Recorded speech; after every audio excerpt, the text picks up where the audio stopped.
जिंदगी एक हसीन किताब है, पर जरूरी तो नहीं कि इस किताब के सारे पन्ने हसीन हों। हमारे हिसाब से हों। अगर कोई ऐसा पन्ना आ जाए जिसमें राहतें ना हो, सुकून ना हो, शांति ना हो, तो सब्र करना। जिंदगी सड़क की तरह है, ये कभी भी सीधी नहीं होती। कुछ देर बाद मोड़ अवश्य आता है, इसलिए धैर्य के साथ चलते रहो। आपकी जिंदगी का सुखद मोड़ आपका इंतजार कर रहा है। मुश्किलें अगर दरवाजा खटखटाए तो कभी डरो मत, निडर होकर दरवाजा खोल दो, क्योंकि कामयाबी अपना भेष बदल कर ही आती है। याद रखना कि जीवन में खाली व्यक्ति ही सबसे ज्यादा दुखी होता है। अगर आप सीखना चाहो तो आपकी हर गलती आपको सबक देती है। नमस्कार दोस्तों, YouTube चैनल में आपका दिल से स्वागत है। आज हम आपके लिए लेकर आए हैं एक और शानदार कहानी, जो आपको न सिर्फ रोमांचित करेगी बल्कि गहरी सीख भी देगी। तो आइए शुरू करते हैं। एक घर में 5 दिए जल रहे थे। एक दिन पहले दिए ने कहा, इतना जलकर भी मेरी रोशनी की कोई कदर नहीं। आज मैं सबके लिए व्यर्थ हूं। इससे तो बेहतर है कि मैं बुझ जाऊं। यह कहकर वह दिया बुझ गया। जानते हो वह दिया कौन था? वह दिया था उत्साह का प्रतीक। उसे देखकर दूसरा दिया, जो कि शांति का प्रतीक था, उसने कहा, मुझे भी बुझ ही जाना चाहिए। मैं निरंतर दुनिया को शांति की रोशनी दे रहा हूं, पर फिर भी लोग हिंसा करते हैं। यह कहकर वह दिया भी बुझ गया।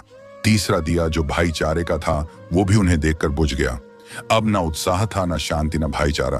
तो ऐसे में चौथा दिया, जो एकता का प्रतीक था, वह भला कैसे जलता रहता? वह भी आखिरकार बुझ ही गया। पर एक दिया था जो अभी भी जल रहा था। एक छोटा सा दिया अपनी मध्यम सी लौ लिए निरंतर जलता हुआ अपनी रोशनी बिखेर रहा था। एक छोटा बच्चा घर में आया। उसे 4 बुझे दियों को देखकर अफसोस नहीं हुआ, बल्कि वह 5वें जलते हुए दिए को देखकर खुशी से झूम उठा, और उस नन्हे से दिए से उसने वो 4 बुझे हुए दिए फिर से रोशन कर दिए। जानते हो वो दिया कौन सा था? वो दिया था उम्मीद का। वो दिया था आशा का। उम्मीद वक्त का बहुत बड़ा सहारा है। उम्मीद तो हर लहर का किनारा है। मुश्किल वक्त में अगर किसी चीज की बहुत जरूरत है तो वह है उम्मीद की, आशा की, सहयोग की, और एक दूसरे के साथ मिलकर खड़े होने के एहसास की। अजीब खेल है। ऊपर वाले का लिखता भी वही है, मिटाता भी वही है, भटका भी वही है, राह दिखाता भी वही है। दोस्तों, मिटाने से मिटते नहीं, भाग्य के यह लेख कर्म अच्छे करता। चल फिर ईश्वर की महिमा देख। अगर दर्द ना होता तो खुशी की कीमत ना होती। अगर सब कुछ केवल चाहने से मिल जाता तो दुनिया में ऊपर वाले की जरूरत ना होती। बहुत समय पहले की बात है। अमरगढ़ नाम के एक राज्य पर राजा विक्रम सिंह का शासन था। राजा विक्रम सिंह एक न्यायप्रिय और अपनी प्रजा की भलाई करने वाले शासक थे।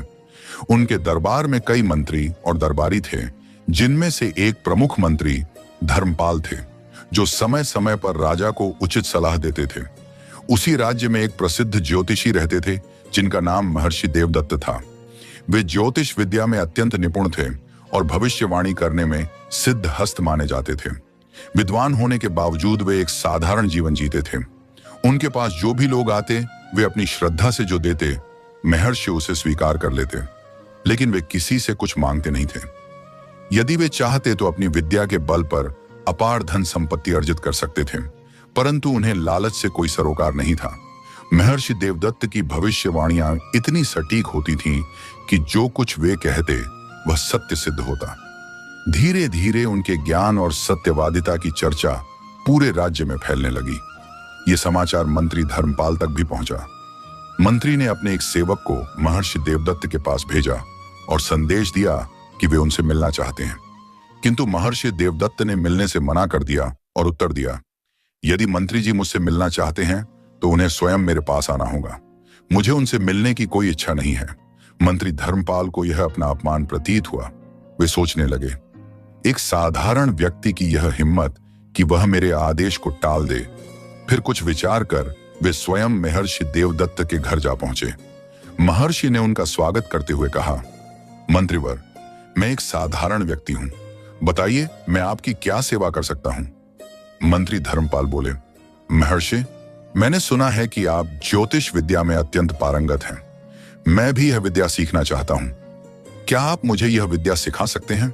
महर्षि देवदत्त ने उत्तर दिया, यह विद्या मैंने अपने पूर्वजों से सीखी है। यदि आप इसे सीखना चाहते हैं तो मुझे कोई आपत्ति नहीं, लेकिन इसके लिए आपको मेरे पास आना होगा और विधि पूर्वक अध्ययन करना होगा। मंत्री धर्मपाल ने सहमति जताई, लेकिन बोले, पहले मैं आपकी परीक्षा लेना चाहता हूं उन्होंने महर्षि देवदत्त से कुछ प्रश्न किए, जिनका महर्षि ने अपनी ज्योतिष विद्या से बिल्कुल सही उत्तर दिया। मंत्री धर्मपाल अचंभित रह गए, क्योंकि वे प्रश्न उनके व्यक्तिगत जीवन से संबंधित थे, जिन्हें उनके अलावा और कोई नहीं जानता था। इस प्रकार मंत्री धर्मपाल महर्षि देवदत्त से अत्यंत प्रभावित हुए और प्रतिदिन उनके पास जाकर ज्योतिष विद्या का अध्ययन करने लगे।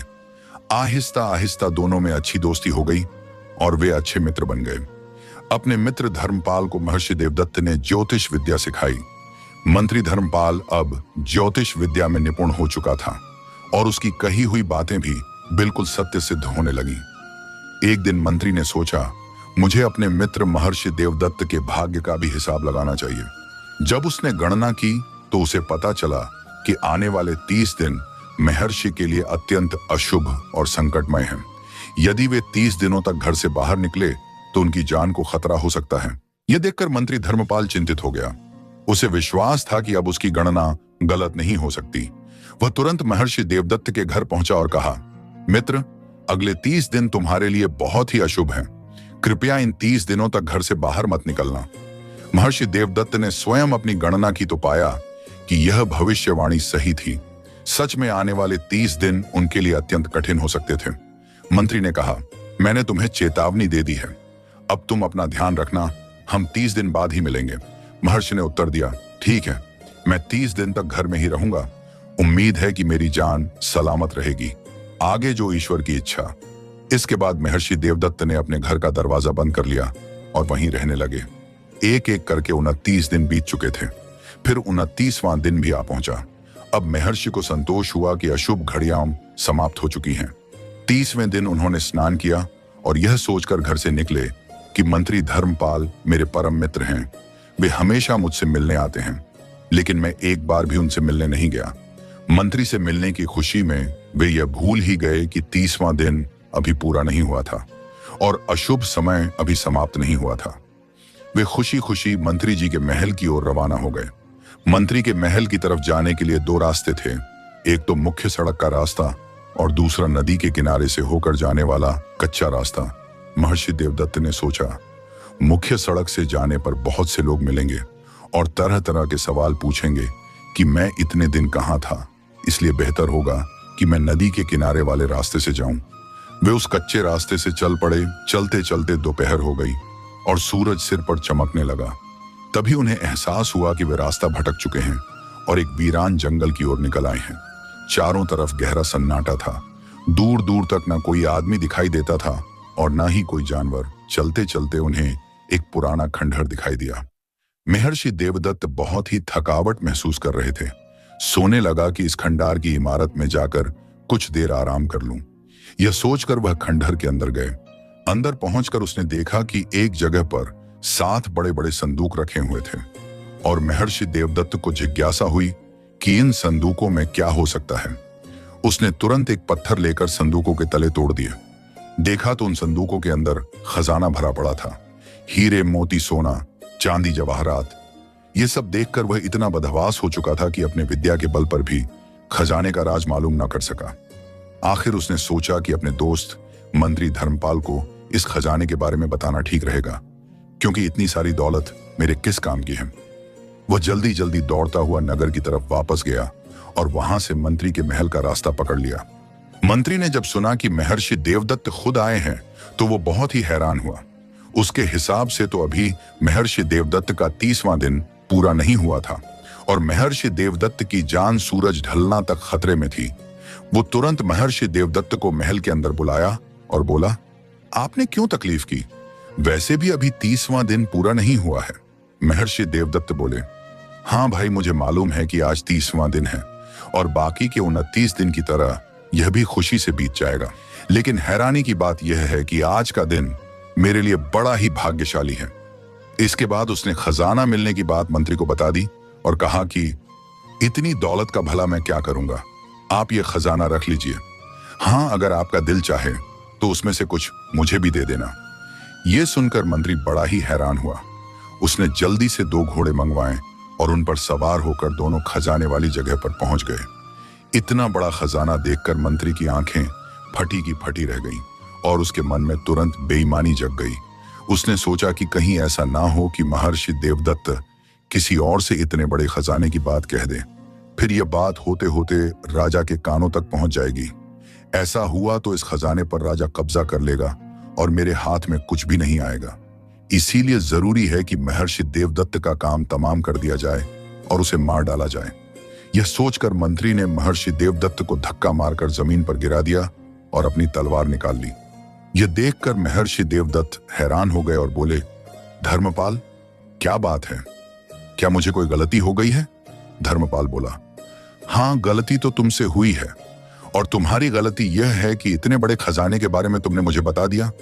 अब मुझे डर है कि अगर तुमने ये बात किसी और से कही तो खजाना मेरे हाथ से जाता रहेगा, इसीलिए तुम्हारी जबान बंद करना जरूरी है। यह सुनकर महर्षि देवदत्त की आंखों के सामने अंधेरा साने लगा। वो बोला, मैं वचन देता हूं कि यह बात किसी और से ना कहूंगा। मंत्री ने हंसकर कहा, बकवास बंद करो, तुम अपनी जान बचाने के लिए यह कसम कर रहे हो। और महर्षि देवदत्त ने उससे बहुत ही मिन्नतें की, दया की भीख मांगी, लेकिन मंत्री के सर पर तो मानो खजाने का भूत सावर था। जब महर्षि देवदत्त ने देखा कि उसकी जान बचाने की कोई उम्मीद नहीं है, तो वह बोला, धर्मपाल, अगर तुम मेरी जान लेना ही चाहते हो तो मेरी एक आखिरी इच्छा पूरी कर देना। धर्मपाल बोला, बोलो, क्या इच्छा है? महर्षि देवदत्त दुखी मन से बोले, मेरी पत्नी को बच्चा होने वाला है, उसे कभी मत बताना कि मेरी मौत हो चुकी है। धर्मपाल ने कहा, ठीक है, मैं तुम्हारी यह इच्छा जरूर पूरी करूंगा। यह कहकर उसने अपने दोस्त को मौत के घाट उतार दिया और फिर खंडहर के बाहर खड़े हुए उसके घोड़े को भी मार डाला। दोनों के शवों को खंडहर के ही अंदर जमीन में दबा दिया, नदी में हाथ पैर धोए और वापस अपने महल को लौट आया। अब वो बिल्कुल संतुष्ट था कि वो खजाने का अकेला मालिक है। उसने अपने सबसे भरोसेमंद नौकरों को बुलाया और रातों रात उस खजाने को अपने महल में ले आया। राज्य के सबसे बेहतरीन कारीगरों को बुलाकर उसे खंडहर को तोड़वाकर एक शानदार महल बनाने का आदेश दे दिया गया। कुछ ही महीनों में नदी के किनारे पर एक शानदार महल बनकर तैयार हो गया। इसी दौरान मंत्री ने महर्षि देवदत्त की पत्नी को बुलाया और उससे कहा कि महर्षि देवदत्त को मैंने एक विशेष काम से दूसरे देश में भेज दिया है। कुछ दिनों के बाद महर्षि देवदत्त के घर पर एक चांद से बच्चे का जन्म हुआ। बेटे का नाम वीरेंद्र रखा। बेटे के जन्म पर वीरेंद्र की मां अपने पति को याद करके बहुत ही रोई, क्योंकि बहुत समय हो गया था, उसकी कोई खोज खबर ना मिली थी। वो बदनसीब कई बार अपने पति के बारे में पता करने के लिए मंत्री के महल में गई, मगर पहरेदारों ने उसे धक्के देकर बाहर निकाल दिया। वो इसी को अपना भाग्य समझकर घर बैठ गई और मेहनत मजदूरी करके अपने बच्चे को पालने लगी। और महर्षि देवदत्त का बेटा वीरेंद्र बहुत ही बुद्धिमान था। उसकी मां ने उसकी शिक्षा के लिए पास ही में रहने वाले एक पंडित जी के पास भेजा। समय गुजरता गया और वीरेंद्र बड़ा होने लगा। उसकी बुद्धि दूसरों के मुकाबले बहुत ही तेज थी। समय बीता और वीरेंद्र अब युवा हो चुका था। सब लोग कहते थे कि वह अपने पिता महर्षि देवदत्त से भी ज्यादा बुद्धिमान है। एक दिन वीरेंद्र को अपने घर पर एक पुरानी किताब मिली। उसने अपनी मां से उस किताब के बारे में पूछा तो मां ने कहा, बेटा, ये तुम्हारे नाना की लिखी हुई किताब है। वो भी एक बहुत ही बड़े ज्योतिष और भविष्यवक्ता थे। वीरेंद्र को वो किताब बड़ी ही दिलचस्प लगी। किताब के पहले पन्ने पर ही लिखा था कि जो भी इस किताब को पूरा पढ़कर समझ लेगा वो भूत और भविष्य की सभी बातें जान सकेगा और साथ ही साथ किसी के भी मन की बात जान पाएगा। वीरेंद्र उस किताब को बड़े ही ध्यान से पढ़ने लगा। थोड़ी देर के बाद वो चिल्ला चिल्ला कर रोने लगा।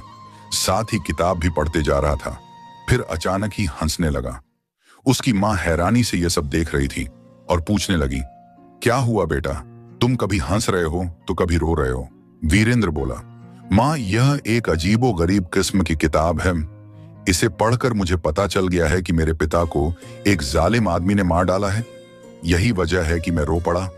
और हाँ, इसलिए कि एक दिन मैं अपने पिता की मौत का बदला उसे जरूर लूंगा। सच बात जानकर वीरेंद्र की मां बहुत रोई, लेकिन वीरेंद्र ने उसे दिलासा दिया, मां, यह किताब मुझे बताती है कि एक दिन राजा विक्रम सिंह मुझे अपना मंत्री बनाएंगे और मेरे पिता का कंकाल अभी भी वहीं पर दबा हुआ है। जहां मंत्री धर्मपाल ने अपना नया महल बनवाया है, उसने वहीं पर मेरे पिता की हत्या की थी। अच्छा, अब मैं बाजार जाकर कुछ खाने पीने का राशन लेकर आता हूं। वीरेंद्र की मां ने कहा कि लेकिन बेटा, राशन के लिए हमारे पास पैसे तो नहीं है। माँ, आप चिंता मत कीजिए। इस किताब ने मुझे ऐसा तरीका बताया है जिससे बिना पैसे के ही हमें राशन मिल जाएगा। यह कहकर वीरेंद्र गांव के बनिए के पास गया और बनिए से बोला, क्या तुम मुझे जानते हो? बनिए ने कहा, तुम महर्षि देवदत्त के बेटे हो। वीरेंद्र ने जवाब दिया, ठीक कहा, तुम कल से रोज मेरे घर पर 2 बोरी आटा, 3 बोरी चावल और 1 बोरी दाल और घी भेज दिया करना। दुकानदार बोला, वह तो ठीक है, लेकिन इसके पैसे कौन देगा? वीरेंद्र ने घुरकर बनिए को देखा और कहा, तुम भूल गए कि अभी कुछ दिन पहले ही मैं एक किसान को तुम्हारे पास 50 मन अनाज बेचने के लिए लाया था और तुमने धोखे से उसका सारा अनाज हथिया लिया था। और यही बात मैं अपने न्यायप्रिय राजा को बता दूंगा तो वो तुम्हें काल कोठरी में डाल देंगे। वीरेंद्र के मुंह से यह बात सुनकर बनिया थर-थर कांपने लगा। वीरेंद्र ने तो उसका सार राज जान लिया था और यह बात सच भी थी कि उसने पिछले महीने एक किसान को लूट लिया था जिसे वीरेंद्र लेकर आया था। बनिया हैरान था कि वीरेंद्र को यह राज की बात कैसे मालूम हुई। वह तुरंत हाथ जोड़कर बोला, ठीक है, मैं वही करूंगा जैसा तुम कहते हो, लेकिन मेरी शिकायत महाराज से मत करना। वीरेंद्र वापस अपने घर चला गया। अब वो आराम से अपने नाना की लिखी हुई किताब पढ़ने लगा। जैसे जैसे वो किताब को पढ़ता चला गया, सैकड़ों और हजारों बातें उसे मालूम होती चली गई। यहां तक कि वो इस विद्या में इतना माहिर हो गया कि रास्ते चलते आदमियों के दिल की बात भी वो जान लेता था। और कभी ऐसा ना हुआ कि उसके मुंह से निकली हुई बात गलत साबित हुई हो। लोग उसके बारे में कहते थे कि वह अपने पिता महर्षि देवदत्त से भी ज्यादा बुद्धिमान और काबिल है। एक दिन वीरेंद्र की मां ने कहा, बेटा, मेरा मन ताजे कमल ककड़ी और जंगली शहद खाने का हो रहा है, लेकिन शहर में ये चीजें कहीं नहीं मिलती। मैंने सुना है कि मंत्री धर्मपाल के बाग में दुर्लभ फल और मधुमक्खियों का छत्ता है। किसी को भेजकर वहां से ये सब मंगवा दे। मंत्री धर्मपाल का नाम सुनकर वीरेंद्र के तन बदन में आग लग गई। उसने कहा, हाँ ठीक है मां, मैं वह दुर्लभ फल और मधुमक्खियों का छत्ता खुद लेने जाता हूं। और वह घर से चल दिया। जब वीरेंद्र बगीचे में पहुंच तो दरवाजा बंद था। उसने बगीचे के रखवाले को आवाज दी। थोड़ी देर बाद एक मोटा सा आदमी दरवाजे पर आया और गुस्से से बोला, क्या बात है भाई, क्यों चिल्ला रहे हो? वीरेंद्र बोला, मेरी मां का दिल दुर्लभ फल और मधुमक्खियों का छत्ता कि खाने का है, बस वही चाहता हूं। वह आदमी बोला, तुम जानते हो कि यह मंत्री जी का बगीचा है, कोई दुकान नहीं है, दफा हो जाए यहां से रखवाला। दरवाजा बंद ही करने वाला था कि वीरेंद्र ने चिल्लाकर कहा, खबरदार, दरवाजा बंद मत करना। कल जो सांप तूने मारा था उसकी मां तुझे डसने के लिए छिपी बैठी है। यह बात सुनकर रखवाला हैरान रह गया। उसने झुककर बाग में इधर उधर देखा तो सचमुच एक नागिन वहां पर दिखाई दी। रखवाला ने मन में सोचा, मैंने इसे ऐसे ही दांत दिया। वह पूछने लगा कि तुम्हें कैसे पता चला कि कल मैंने सांप को मारा था और मुझे उसकी मां डसने वाली है? वीरेंद्र ने कहा, तुम्हें इस बात से कोई मतलब नहीं होना चाहिए। तुम्हें साथ देना है तो दो, वरना मैं जाता हूं। रखवाला बोला, अरे गुस्सा क्यों हो रहे हो? चलो मेरे साथ, अंदर चलो, मैं तुम्हें बहुत सारा फल और मधुमक्खियों का छत्ता दूंगा, लेकिन ये बात किसी और को मत बताना, वरना मंत्री धर्मपाल मेरी खाल खिंचवा देगा। वीरेंद्र बोला, तुम धर्मपाल की चिंता ना करो, उसकी जिंदगी के अब थोड़े ही दिन रह गए हैं। रखवाले ने वीरेंद्र को एक तरफ बिठाया और उसके लिए फल और मधुमक्खियों का छत्ता लेने के लिए चला गया। इस दौरान मंत्री धर्मपाल टहलता हुआ बाग में आ पहुंचा। उसने वीरेंद्र को देखा तो रखवाले से पूछा कि यह कौन है? रखवाला बोला, हुजूर, यह लड़का बड़ी अजीबोगरीब बातें करता है जो मेरी समझ से बाहर है। फिर उसने फल मांगने और सांप की बात उसे बता दी। मंत्री बड़ा ही हैरान हुआ और वीरेंद्र को गौर से देखने लगा। उसने रखवाले को वहां से जाने के लिए कह दिया और वीरेंद्र से पूछा, लड़के तुम कौन हो? तुम्हारा नाम क्या है? तब वीरेंद्र ने जवाब में कहा, मेरा नाम वीरेंद्र है और मेरे पिता महर्षि देवदत्त हैं। महर्षि देवदत्त का नाम सुनकर मंत्री कांप गया। उसके अंदर डर समा गया, लेकिन फिर वो संभल कर बोला, तुम्हारे पिता को मैं जानता हूं, बड़े ही नेक दिल आदमी हैं।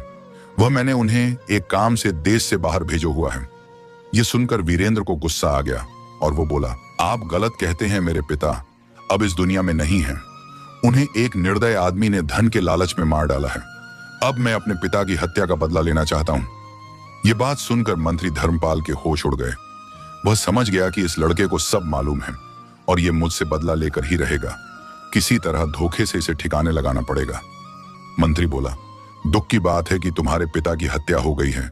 मुझे इसकी जानकारी नहीं थी, लेकिन अब मैं उसे पापी को अपने हाथों से सजा दूंगा। अच्छा, अब तुम ये बताओ कि तुम बाग में क्या करने आए हो? वीरेंद्र बोला, मुझे फल और मधुमक्खियों का छत्ता चाहिए था, जो सिर्फ इसी बाग में होता है।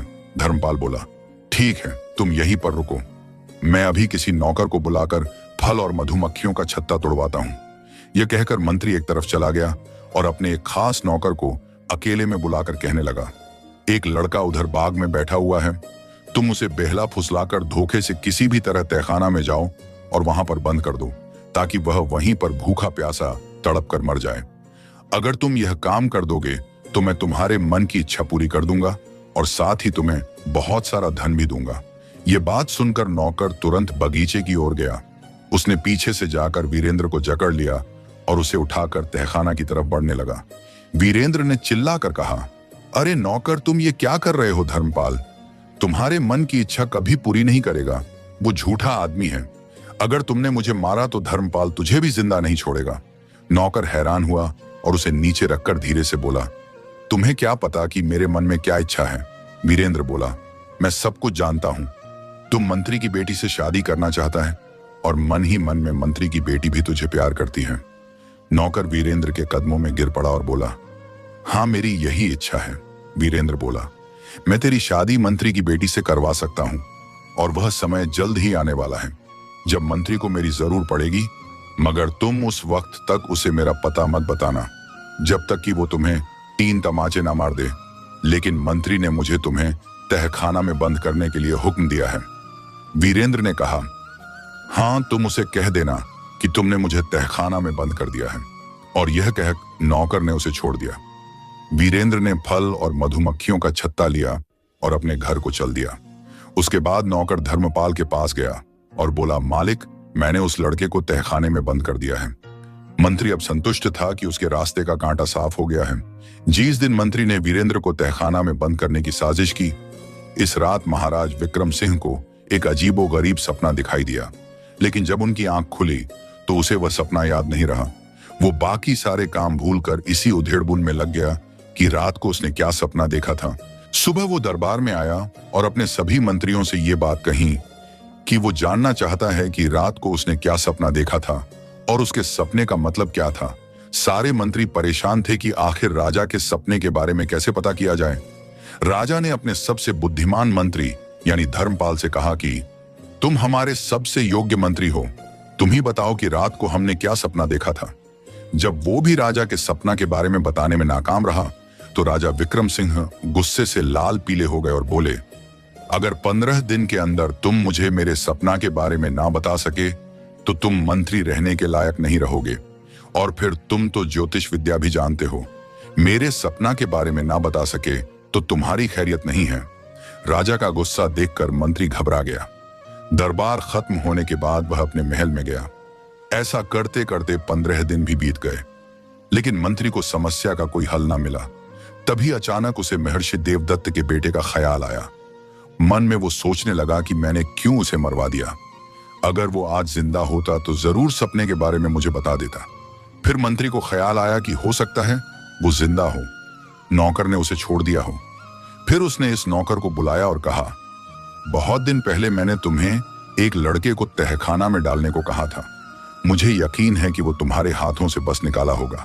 नौकर ने कहा, नहीं हुजूर, मैंने तो उसे तहखाना में बंद कर दिया था। अब तक तो उसकी हड्डियां भी गल गई होंगी। मंत्री आज बावला हुआ और नौकर को एक के बाद एक 3 तमाचे मारने लगा और बोला, तू झूठ बोलता है, सच बता। नौकर बोला, मालिक, सच बात तो यह है कि वह लड़का जिंदा है। मंत्री यह बात सुनकर खुश हुआ और बोला, यह बात तूने पहले मुझे क्यों नहीं बताई? नौकर बोला, हुजूर, यह बात मुझे इस लड़के ने कही थी कि जब आप 3 तमाचे मुझे मारे तभी मैं आपको सच बताऊं। मंत्री ने कहा, ठीक है, अब तुम जाओ और वीरेंद्र को लेकर आओ। नौकर तुरंत वीरेंद्र के घर पर गया और उसे लेकर मंत्री के पास आया। मंत्री ने वीरेंद्र से माफी मांगी और कहने लगा कि राजा विक्रम सिंह ने एक सपना देखा है और वो भूल चुका है कि क्या सपना था। तुम अपनी विद्या के बल पर उसका सपना बताओ और उस सपने का मतलब भी बताओ, तभी सब दरबारी की जान बस शक्ति है। वीरेंद्र ने कहा, ठीक है, अगर यह बात है तो कल आप दरबार में राजा से कहिएगा कि आपका एक शिष्य राजा के सपने के बारे में बता सकता है, और फिर दरबार में मुझे बुला लीजिएगा। मैं वहीं पर राजा के सपने का राज बता दूंगा। इस समय मुझे अब जाने दीजिए।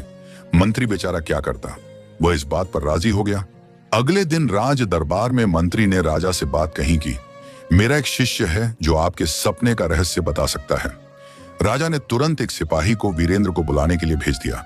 थोड़ी देर बाद सिपाही खाली हाथ लौटकर वापस आया और बोला, हुजूर, वीरेंद्र राज दरबार में आने को तैयार है, परंतु उसे कोई सवारी पसंद नहीं आ रही। उसने एक अजीब शर्त रखी है। कहता है कि वो सिर्फ मंत्री धर्मपाल की पीठ पर सावर होकर ही महल में आएगा। दरबार में सब यह बात सुनकर जोर जोर से हंसने लगे और राजा भी। फिर राजा ने कहा, मंत्री जी, लगता है आपने अपने शिष्य को बड़ी ही तकलीफ दी है, इसीलिए वह आपको बेइज्जत करना चाहता है। खैर, कारण जो भी हो, हमें अपने सपने के बारे में जानना है। आप वही करिए जैसा कि आपके शिष्य ने कहा है। जाओ और उसे अपनी पीठ पर बिठा कर ले आओ। मंत्री ना चाहते हुए भी शर्मिंदगी के साथ वीरेंद्र के घर पर पहुंचा और वीरेंद्र उछलकर उसकी पीठ पर बैठ गया और चाबुक मारता हुआ रास्ते भर यह बोलता हुआ आया कि देखो ए लोगों, आज मैं अपने पिता के हत्यारे के साथ क्या सलूक कर रहा हूं। महल पहुंचकर वह मंत्री की पीठ से उतरा और राजा ने पूछा, युवक, पहले यह बताओ कि मंत्री ने तुम्हारे साथ ऐसा क्या किया है जो तुमने उसे यह सजा दी। वीरेंद्र बोला, महाराज, इसने मेरे बेकसूर पिता की हत्या की है। मंत्री चिल्लाया, हुजूर, यह झूठ बोल रहा है। मैंने इसके पिता को एक काम से देश से बाहर भेजा हुआ है। वीरेंद्र ने कहा, नहीं महाराज, मेरे पिता का और उसके घोड़े का हड्डियों का कंकाल आज भी नदी के पास इसके महल के नीचे मौजूद है। राजा बहुत ही हैरान था। उसने कहा, ठीक है, मैं इस बात की छानबीन करवाऊंगा। पहले तुम यह बताओ कि मैंने क्या सपना देखा और उस सपने का मतलब क्या है। वीरेंद्र ने कहा, महाराज, आपने में देखा कि आसमान से एक उड़ता हुआ पक्षी आया। उसकी सोंच में अंगूर का एक गुच्छा था। उसे अंगूर के गुच्छे में 7 दाने थे। पक्षी ने वो गुच्छा आपके हाथ पर रखा और उड़ गया। लेकिन जब आप अंगूर खाने लगे तो एक कौवा आया और उस गुच्छे को आपके हाथ से लेकर उड़ गया। राजा ने कहा, सच, बिल्कुल सच, मैंने बिल्कुल यही सपना देखा था। अब तुम यह बताओ कि इस सपने का मतलब क्या है। वीरेंद्र ने कहा, महाराज, आपके सपने की सच्चाई आपके सामने ही मौजूद है। मेरे पिता महर्षि देवदत्त को जंगल में 7 संदूक मिले थे जिसके अंदर खजाना भरा हुआ था। मेरे पिता ने इस बात की जानकारी मंत्री जी को दी तो मंत्री जी ने लालच में आकर मेरे पिता की हत्या करवा दी ताकि वह खजाने की बात किसी और को न बता सके, और जो खजाना राज खजाने में जाना चाहिए था वह इस मंत्री के कब्जे में है। मेरे पिता और उनके घोड़े को मारकर मंत्री जी ने वही जमीन में गाड़ दिया था। यही आपके सपने की असलियत है। यह सुनकर राजा ने मंत्री को तुरंत गिरफ्तार कर लिया गया और उसके महल की तलाशी ली गई, जहां पर वो 7 खजाने से भरे हुए संदूक भी मिल गए। उसके महल के बाग की खुदाई की गई, जहां महर्षि देवदत्त और उसके घोड़े की हड्डियों के कंकाल मिले। मंत्री जी के सारे अपराध उजागर हो चुके थे। वो राजा से माफी मांगने लगा, लेकिन न्यायप्रिया राजा ने उसे मृत्युदंड की सजा सुना दी। फिर वीरेंद्र ने अपने पिता की अस्थियों को पूरे रीति रिवाज से उनका अंतिम संस्कार किया। इसके बाद राजा ने वीरेंद्र से कहा, बेटे, तुम बहुत ही बुद्धिमान और योग्य युवक हो। मैं चाहता हूं कि तुम मेरे मंत्री बन जाओ। वीरेंद्र ने यह प्रस्ताव स्वीकार कर लिया और कहा, महाराज, मेरी एक प्रार्थना है। राजा ने कहा, कहो, क्या कहना चाहते हो। वीरेंद्र ने कहा, महाराज, मंत्री जी की बेटी की शादी मेरे एक आदमी से कर दी जाए। उनकी बेटी भी उस आदमी को चाहती है। राजा ने मंत्री की पत्नी को बुलाया और उसकी बेटी की शादी की बात कही। वो इस बात पर तैयार हो गई। फिर मंत्री की बेटी की शादी उस नौकर के साथ कर दी गई जिसने वीरेंद्र को तहखाना में डालने की बजाय छोड़ दिया था। वीरेंद्र ने अब अपने पिता की हत्या का बदला ले लिया था और वो महाराज विक्रम सिंह का एक मंत्री बनकर अपनी मां के साथ एक शानदार महल में रहने लगा और एक अच्छा जीवन बिताने लगा। वीरेंद्र ने अपनी बुद्धिमानी और साहस से अपने पिता की हत्या का रहस्य उजागर किया और अन्याय करने वाले मंत्री को उसकी सजा दिलवाई। राजा विक्रम सिंह की न्यायप्रियता ने साबित किया कि अपराधी कितना भी शक्तिशाली क्यों न हो, सच्चाई एक न एक दिन सामने आ ही जाती है। वीरेंद्र को उसकी योग्यता का उचित सम्मान मिला और वह राजा का मंत्री बना। इस कहानी में भी यही दर्शाया गया कि मंत्री ने छल कपट से वीरेंद्र के पिता की हत्या कर दी और सालों तक अपने अपराध को छिपाए रखा, लेकिन अंततः उसका सच सामने आ ही गया। उसके किए गए पापों का फल उसे मृत्यु के रूप में मिला। यह हमें सिखाता है कि धोखा, छल और अन्याय ज्यादा समय तक नहीं टिकते। सत्य और न्याय की जीत हमेशा होती है। इसलिए हमें हमेशा सही राह पर चलना चाहिए और अच्छे कर्म करने चाहिए, क्योंकि अच्छे कर्मों का फल भी उतना ही शुभ होता है। इस कहानी से यह शिक्षा मिलती है कि सच्चाई और न्याय की राह पर चलने वालों की जीत हमेशा होती है। इसके अलावा दयालुता और अच्छाई का प्रतिफल अवश्य मिलता है। जैसा कि मंत्री की बेटी और उस नौकर के मामले में हुआ, वीरेंद्र ने न केवल अपने पिता के हत्यारे को दंड दिलवाया, बल्कि अपने जीवन को भी एक नई दिशा दी, जिससे वह अपने परिवार के साथ सुखी जीवन बिता सका। दोस्तों, इस कहानी को सुनने के लिए आपका बहुत बहुत धन्यवाद। आपको यह कहानी कैसी लगी और आज के इस वीडियो से आपने क्या सीखा, हमें कमेंट में जरूर बताएं। आपकी राय हमारे लिए बहुत महत्वपूर्ण है। अगर आपको वीडियो पसंद आया हो तो इसे लाइक करें, शेयर करें और चैनल को सब्सक्राइब करना ना भूलें। फिर मिलते हैं एक नई रोमांचक और प्रेरणादायक कहानी के साथ। धन्यवाद।